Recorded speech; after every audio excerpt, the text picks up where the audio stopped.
Okay, welcome. I'm here with April Lugo. She is an international teacher, author for the last 30-some years on a holistic healing modality. Some of her publications include Medicine Wheel to Healthy Balance, Vision Quest, Clairwet, Intuitive Development. She has 4 PhDs and is a life learner. She has various CDs on various topics, including guided meditation. We'll learn a lot more about April here and what she has to share with us on the Divine Feminine. Welcome. Thank you. Yeah, It's an thank you honor for to be being here. Yes.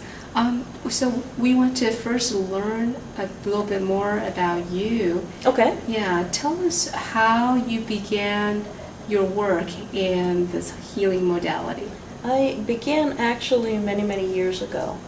When I was a child, I was on one of those quote-unquote family trips around the West that from the East Coast. And then when we got to the reservation, there was just such a connection that I had with the community and with the people that my family actually left me while they finished their road trip, and I was probably about 7 or 8 years old.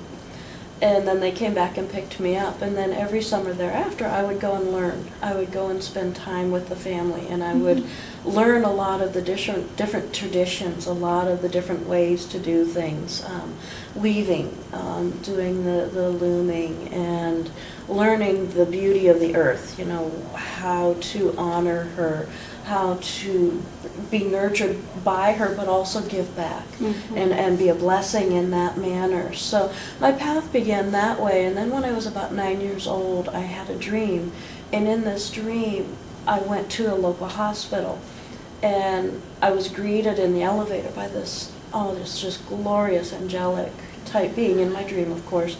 And when we got to the top floor, they had me walk down one side of the floor, and every time we approached a door, they said, use the energy which is within yourself to heal yourself. And to use that energy that's within yourself to connect with others so that they could be healed as well.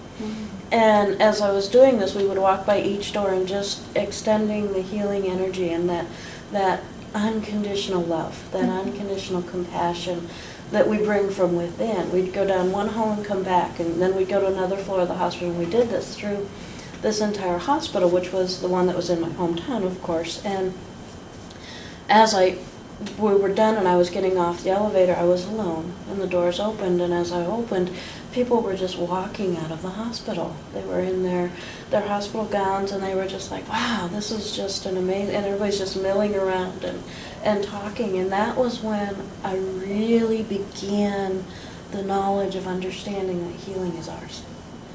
And that it is something so simple that once we realize the cycle, and having learned the benefit of the cycle and the medicine wheel and how life takes us, everything we do, our interview is a form of a medicine wheel. We're holding and sharing sacred space right now. While we're talking and while we're sharing, we're walking the wheel. There's the beginning, the life of our conversation, the maturity of it, and then you're going to prepare for another interview. So it's that cycle that we all walk and we all go through. A lot of times we get confused and we think we're just on this big parallel line that's just going off into the distance, and healing is found when we can go inside. And when we find that healing energy within ourselves, and we're able to project it out and realize every sickness has a beginning, every sickness has an end. Every gift has the whole process. So that's where my path began and where I'm at in my walk. Well, that's very powerful. That's a very powerful dream.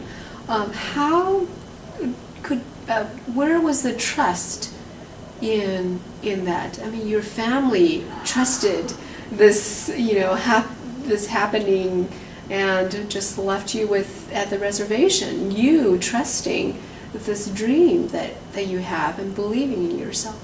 Definitely, my family was very, very fundamental in their belief process, very Christian based in their belief process, but they always knew, and they would always say, even though they didn't believe in past lives and they didn't, I wasn't raised with that energy, they were, you need to be with your people. We just have that feeling you need to be with your people.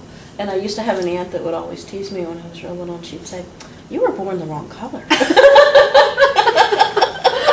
and in her simplicity, she didn't realize the depth of what she was saying. Yes, exactly. Yeah. I mean, you're lucky to have such a family who allowed that. Yes, yeah, yes. Right. Opened up that love and trust and knowing. Right, and exactly. It was back in the time frame when it was better to be anything but a Native American. Mm-hmm.